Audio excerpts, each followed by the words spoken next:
Hello, Krasimir here, and this tutorial will be ideal if you want to get a wider knowledge of notebooks and FumeFX, as it covers many nodes and procedures that you can use in your projects. I will split this tutorial in several chapters. I will start with plant scattering under surface, then move to importing character with animation and animation control, then we're going to create some laser beams and procedural targeting, then generating sand and soil bursts on impact, adding FumeFX simulation for light dust, and at the end I will show you rendering setup with Arnold renderer. If you want to learn more about creating visual effects, please visit our YouTube channel where we publish free tutorials on a regular basis. I will start by scattering some plants on the surface. Using the Gen on surface node, I am creating particles on the surface of two ground objects that we have in the scene. All 500 particles are created at once at frame -25, and they are located randomly over the mesh faces. We will need to set align to surface normal option, as we want grass to follow the slope of the terrain. Obviously, the speed is set to 0, as we need all the particles to be static on the surface. When creating natural scenes, we always need to introduce variations as much as we can. So here, we will set size variation to 50%, which will generate grasses with different sizes. I'm using this constant node here to set the size, as it might be more convenient to have important attributes quickly accessible rather than scrolling through all the node rollouts. I will be using the shape instance node to assign various types of grasses to the particles, as instances doesn't occupy much memory or increase cache size. All the objects here are assigned randomly to particles. You can pick as many plants as you want to get more variations. Here are some examples of the plants that we can use to add more variation. By using the object index input pin, you can have full control which instance will be used on per particle basis, but we're not going to use it in this tutorial. Rotate node will rotate shape along the surface normal where particle is created, which is readily available from the Gen on the surface node. However, I'm going to use another approach here. As you see by default, here is the custom value, which means that the vector is in world coordinates, and this will not work in this situation. We need to set the type to the local z, as we want to rotate the particle on the local z axis. Since we have aligned particle to the surface normal, the local z-axis will already point in the direction of the surface normal. As you can see here, the shape follows the slope of the terrain. We'll now assign material ID to each particle, as there are multi-sub-object material assigned to the notebook object. This ID represents the material from the multi-sub-object material. If you look at the top preview, you can notice that there are many plants outside of our camera field of view, so we can use camera test node to delete all of those that are not visible. However, the camera is animated, so we'll need to expand this full field of view a little bit. Now, with the increased field of view, all the particles are within the field of view during the camera motion.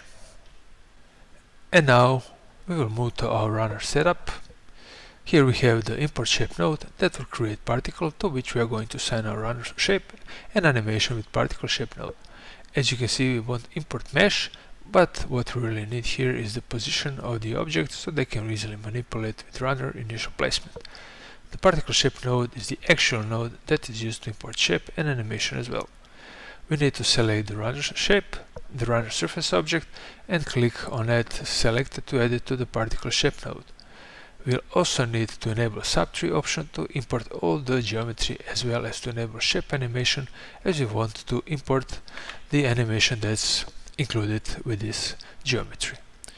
Now we use the material ID of 1, which, as we can see from the material editor, is the runner material.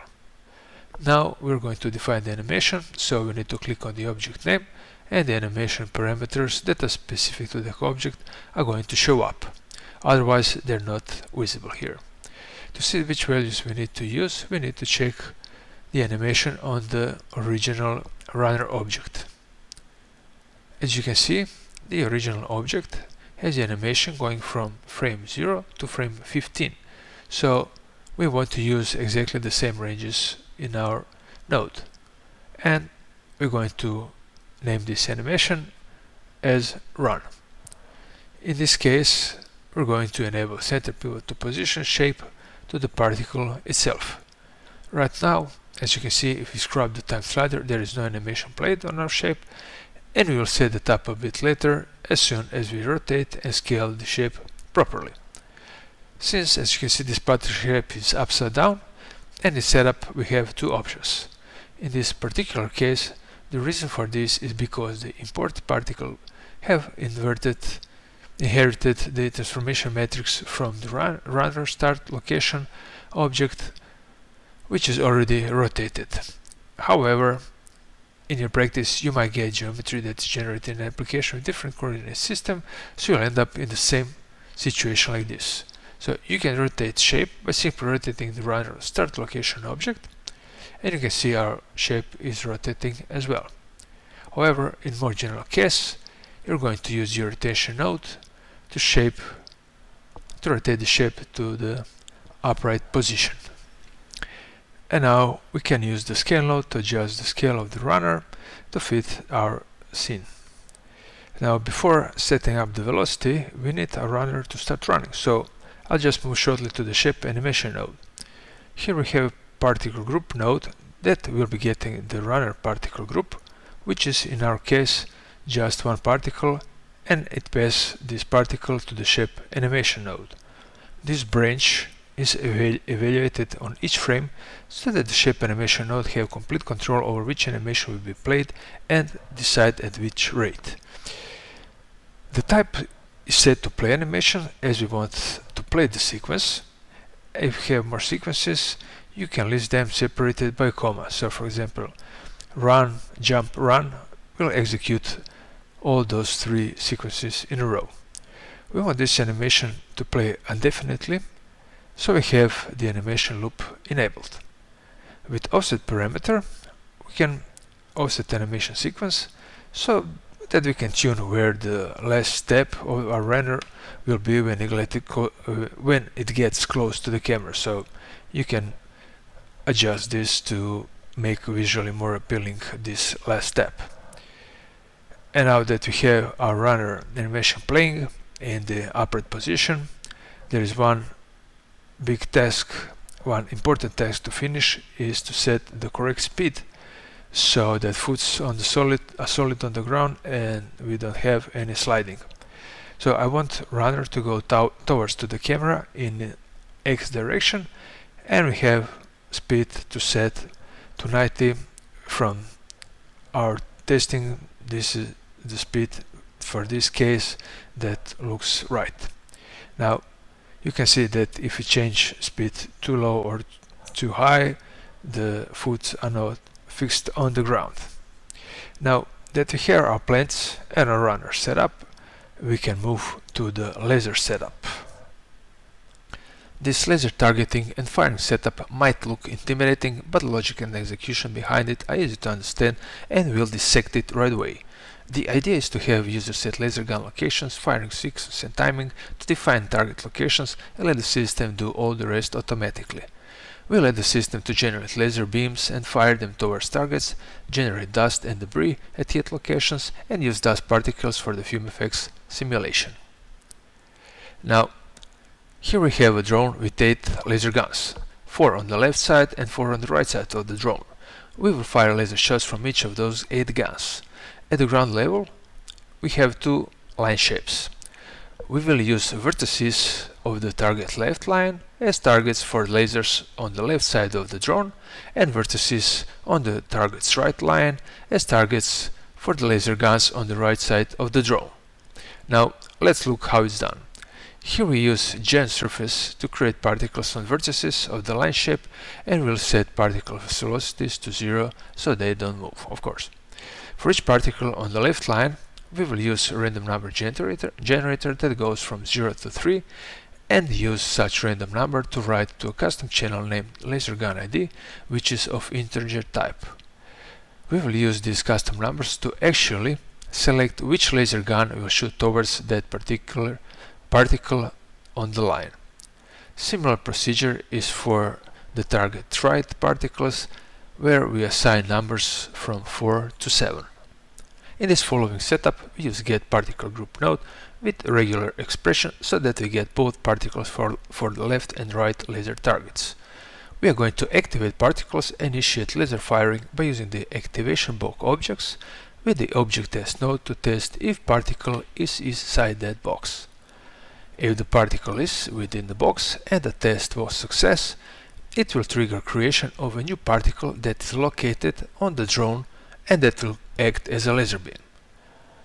Once the particle was used to fire a laser, we will set the custom channel in use to true so that we don't fire multiple times to the same target. So we perform tests only with particles that weren't activated yet. The parent particle of the spawn particle is the one that is on the spawn input node.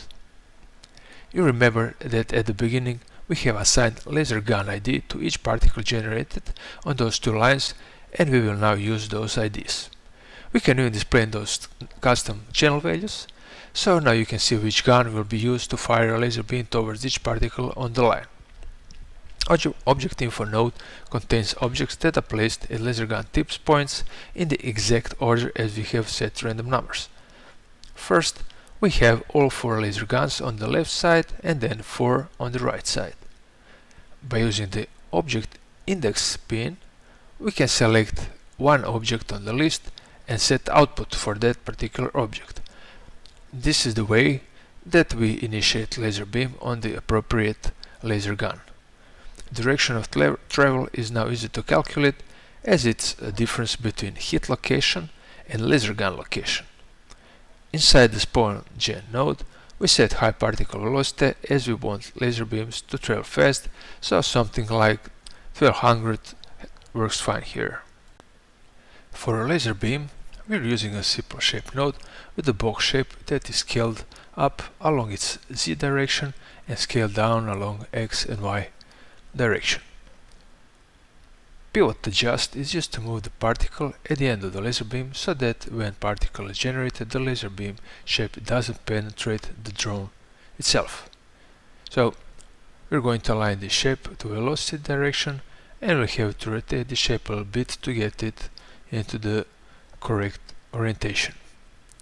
As I mentioned before, at the end we need to mark this target particle as used so that we don't shoot laser beam towards it anymore. Now, what's left here is that we detect when particle has arrived to its target on the ground. We're going to use the neighbors node that will, for each laser particle on the input, search for neighboring particles within both hit location particle groups. Neighbors node search type is set to radius search, which means that it's going to look for particles that are only within the search radius distance.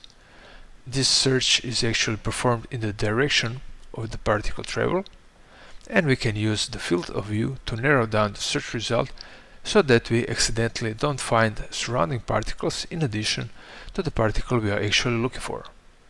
Particles that are outside of the search radius and field of view won't be included in the results that are available at the neighbors output pin, which is of course of the particle pin type. Neighbors node is set to search ahead for only one frame distance. In the user interface we have velocity in units per second, but internally particle velocity is kept in units per frame. So this means that as travel distance is actual velocity multiplied by the time step, we're going to do this calculation by using the math node and the scale raise a little bit so we don't miss this contact. So we multiply the velocity by the time step and we get the distance that particle will travel in one frame. So we may increase this multiplier a little bit so that we don't miss this hit. If you want to produce a hit result earlier, you can increase this multiplier. So if you set this multiplier to 2, you will be searching 2 frames ahead the particle. So all the particles that are found are sent to a new particle group named activated that will indicate laser hit. We'll use this event when activated particle enters particle group to generate sand and debris. And now that we have the laser gun firing setup done, we're moving on to create bursts on laser beam impact. There will be two types of particles that we will emit. First ones are the sand particles, where there'll be lots of small particles, small fine particles, and the second one will be a little bit larger chunks with smaller particle count. Now for the sand, the get particle group node retrieves particles within the activated particle group, and we have the new in-group filter in place so that we emit sand particles only once when the laser hits its target. We use particle position for the explosion gen node to generate the bursts of sand. I just go quickly over the explosion gen setup here, and you can check the cinematic explosion tutorial for more information. Here we see that the system scale is set to 0.2 as we don't want to go with larger bursts. Each burst lasts for 5 frames, which means that node will automatically set particle lifespan to 5 frames as well. Since we're using this node to generate sand, we want the particle lifespan to be as long as our animation. So I will use set particle attribute node and constant node to set particle lifespan to 100. Now particle speed is set to 260 units per second, and there is a bit of variation so that we have more randomness between different bursts. Keep in mind that this variation is between different bursts and not for particles inside the same burst. For this burst shape, I prefer to have upward tendency with smaller spread, so the speed angle is set to 40 degrees. Speed variation is used here, which will generate different spread for each individual burst. This will add more randomness between each burst, so they just don't look all the same, so we get a bit more natural feeling to all this. Creating here 100 spikes with maximum randomness and with moderate spike spread. Simple shapes use tetrahedron shape as a sand grain with very small scale, and material D of 2, which is the material that will shade sand and debris particle shape. Now we'll see how to add a bit larger debris. It's pretty much the same setup as sand, except that it creates less particles, has less spikes, and because we will actually see those individual shapes, we are adding some particle spin. Simple shape is same as for the sand particles, uses tetrahedron particle shape, and now just a bit larger scale and some variation, of course. Now you may have noticed that we don't have gravity here or collision with the ground, so let's add that too. I will unpin the custom channel rollout as we don't need it anymore, and will open up the group's rollout. The get part group node here in this dynamic step retrieves both sand and debris particles continuously throughout the simulation. We have gravity in the negative z direction of string 3. Gravity, as you can see, is not applied to all particles, and we'll see why a little bit later. Now, the gravity is going to push particles through the ground plane, and to prevent this we need to use physics for collisions. However, since our ground is actually a flat plane, we can do something that is blazing fast and requires just a few checks.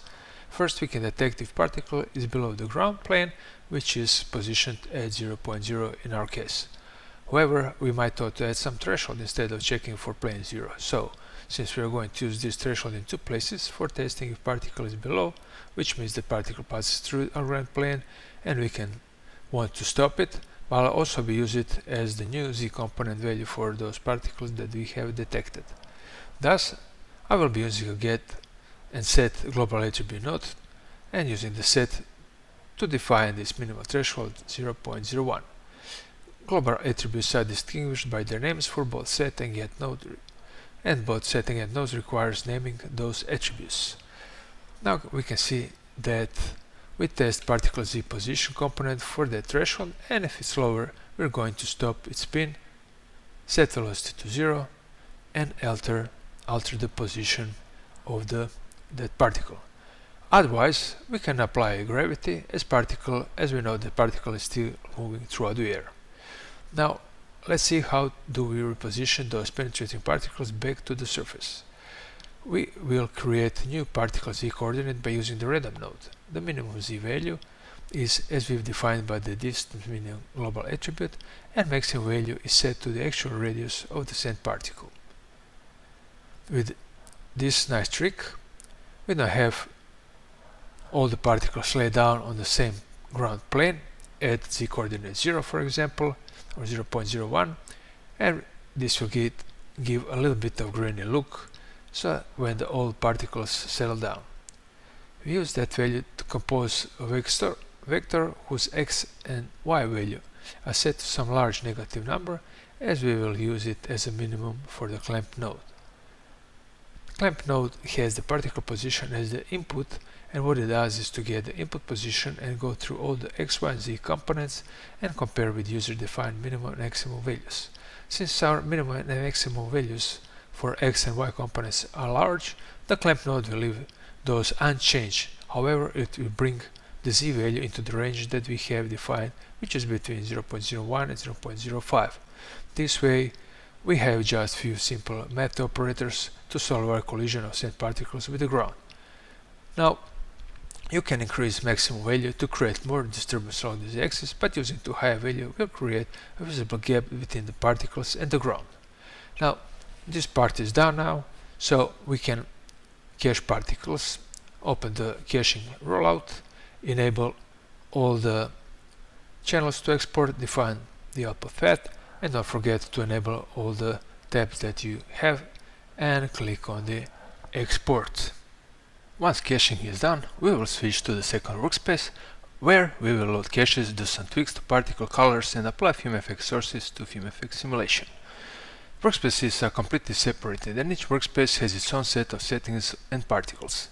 It's basically like having separate particle system within the same user interface.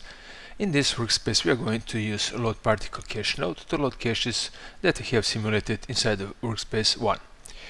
We'll use load replace mode that loads particles from caches and delete all other particles that might exist in the workspace. Let's say you want to rotate grace particle, we can do that by using the rotate node. You see how grass shapes are rotated now by 90 degrees, but since we have load replace mode, we'll have to apply this rotation on each frame. Okay, this is just for an example, we don't need that. And for single frame option, it's enabled, which means that caches will be loaded for current frame only. For example, if you jump from frame 0 to frame 30, only frame 30 will be loaded. Otherwise, all caches from simulation range start to current frame will be loaded sequentially. The loading range is set to whole simulation range, which is defined as the animation range start. You can see that load particle cache automatically recreates all particle groups that we had in workspace 1. Even if we delete one group, it will be automatically recreated when the cache is loaded again. You can still create new particle groups and they will be left untouched. If you do not allow creating of particle groups that are found in the cache, all particles will be assigned to a user-defined particle group. You can also enable automatic custom channel creation. Since we have lots of geometry, we can disable display of plant particle shapes. So we go to plants group and disable mesh display. I will change display of the particle itself so that we can distinguish them from other particle groups. As you can see, NodeWorks is great for doing tweaks on already cached particles and as you have all the nodes on your disposal. So this grass clump, as you can see in this video clip, gets black and burnt out look when the laser beam hits close to it. So now let's do that. But before we change the grass color to black, we'll need to define default color for all the grass instances. Since we are using the Arnold renderer, make sure to go to the Arnold user data export menu option and enable FXP color attribute. If we open Material Editor and go to our grass material base color, you can see that we use the FXP color user data. This is the feature that you will probably use all the time to create color variations for your notebook's particle shapes. Now you can screw the time slider and see that laser get close to this grass, and we will use the simulation info node to trigger changes for a particular frame. Of course, since we allowed for each frame, we will need set condition for the frame the same and larger. Now we'll enable the test node to tell us which particle from the plane group is within that particular box, so we can isolate it and assign new color and scale it down along the z-axis, as you can see here. Here we will also define colors for sand and debris particles, and they will vary from spike to spike. We will use the cluster ID as a seed for random number generator, which will make sure that all the particles within the same cluster get the same color. If we go to the nodeworks, we can choose to visualize those particle cluster IDs as colors. Those cluster IDs are actually defined back in the workspace 1 in the exposure gen node, where we have chosen to have the same particle cluster ID for each spike. We can change the display to color to see the actual particle colors that we have set with the random node. But let me go first to some earlier frame where there are less particles, so it's more interactive. Now we're going to add some dust by simulating the FumeFX smoke. Now switching the FumeFX smoke tab, and now you can see the node setup here. Now to apply sources and obstacles from within the nodeworks, the first thing that you need to do is to create the FumeFX simulation ref node and pick the FumeFX grid from the scene. This node will provide interface between FumeFX and nodeworks throughout the whole FumeFX simulation. Now let me unhide the FumeFX grid itself, and you can see that we have grid spacing of 0.1, and it's quite large grid, and it covers the area where sand and debris particles are. This will be a small and short-lived dust burst. As you can see, we'll use sand particles as smoke sources. However, I don't want them to emit smoke throughout our entire particle lifespan, but only for first 5 frames of the particle lifespan. For the grid sources, we need to select the grid the source is applied to. If there is only one grid in the scene, it will be automatically selected when this node is created. Particle source uses particles mode, as we can also emit from particle shape, which we don't use here. Radius is larger than the FumeFX grid spacing, and we're only going to add smoke to the grid plus velocities, of course. However, I will use a bit lower velocity value, as I don't want this dust to go far away from sand particles. For grid obstacle, we can have both particles and scene objects at the same time by using the grid obstacles node. You can see here that we use runner particle shape as well as the drone scene object for grid obstacles, so they affect all the dust clouds when they pass through the grid. Since dust is very light, it's hard to notice this effect, but we'll have it here anyways for just a subtle contribution. This is all for the notebook simulation setup, and now let's jump to the FumeFX simulation parameters. This FumeFX simulation setup is quite simple, as we're dealing with light dust that will be short-lived. Simulation range is set to about when first laser hits the ground to the last frame when runner passes the camera, which is in our case frame 75. Blocking sides is set to -z-axis, as the bottom of the FumeFX grid lies directly on our ground plane, so we don't need to use ground plane as collision effect. One important thing is to have the smoke dissipation set to very high value. As you can see in the video clip, the smoke is very short-lived, and we want all of it to dissipate really fast. For rendering, we've selected Arnold Redshift Volume Shader, which uses only the smoke channel, as we don't use any other channels. Using the sharpen here to add a little bit more detail.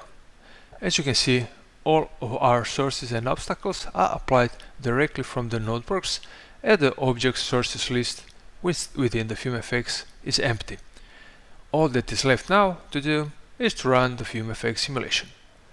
Now when we run the simulation through the FumeFX, it will communicate with the notebooks and all the data will be exchanged between those two engines. With FumeFX 6 we have a complete integration between particles, fluids and renderer, which allows authors to create effects that were not possible to do before, and especially not within a one single and cost-effective package inside 3ds Max. Now let's wait for the simulation to finish, so then we can jump to the rendering part. Now that simulation is done, we'll go back to the notebooks for a brief moment, and we can also hide the FumeFX grid. First, let's make this scene a little bit lighter for rendering by disabling rendering of planed particles. So now we remove those shapes from the rendering, and I can open up the Arnold render view and search for the frame where we can see laser beams. Meanwhile, make sure that you always use the latest FumeFX, latest 3ds Max in Arnold for maximum stability and speed.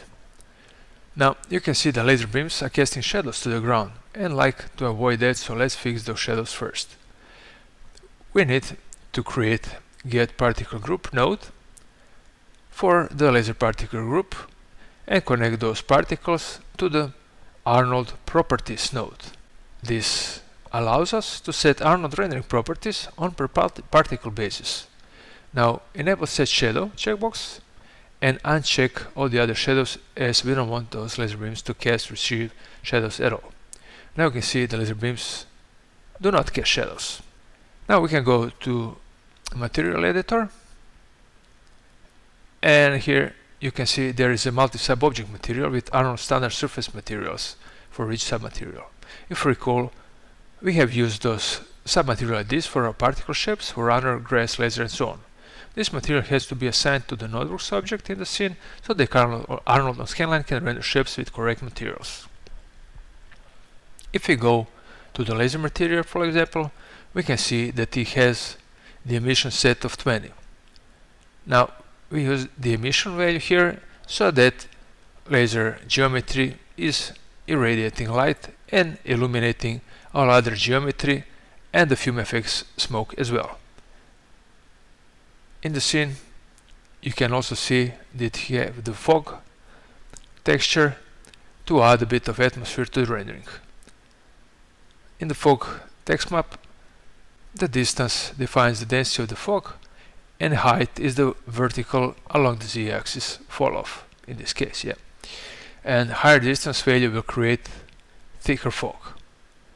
Now in order to create fog to render with Arnold, this material has to be placed as a scene atmosphere texture inside the Arnold rendering settings. Now we can unhide the FumeFX and go for the Arnold standard volume shader settings. In order to render FumeFX with Arnold, this material has to be assigned to the FumeFX grid. Now let's position our camera a bit closer to dust so we can see the effect of those parameters on the rendering output. Now if we hold the shift key and drag the mouse, we can isolate one area of the image for faster update, and we isolate the area that's of our interest to set up the shading. Now smoke is the channel used to render density, so we must type smoke here for this channel to render as a smoke. Channel names are defined by the FumeFX and can be smoke, fire, temperature or velocity with first letter in uppercase. By increasing the density, you can check how thick this dust is going to be, and by changing the scattering color we can adjust the dust color. It's a simple material setup here, since then we have the emission, so you can do what fits your scene here. Our camera also has motion blur and depth of field enabled, so for the render settings we are going for a little bit more camera samples for smoother results, and these settings here seems to be sufficient. With these render settings we will conclude this FumeFX 6 tutorial. So thank you for watching and see you soon with another tutorial.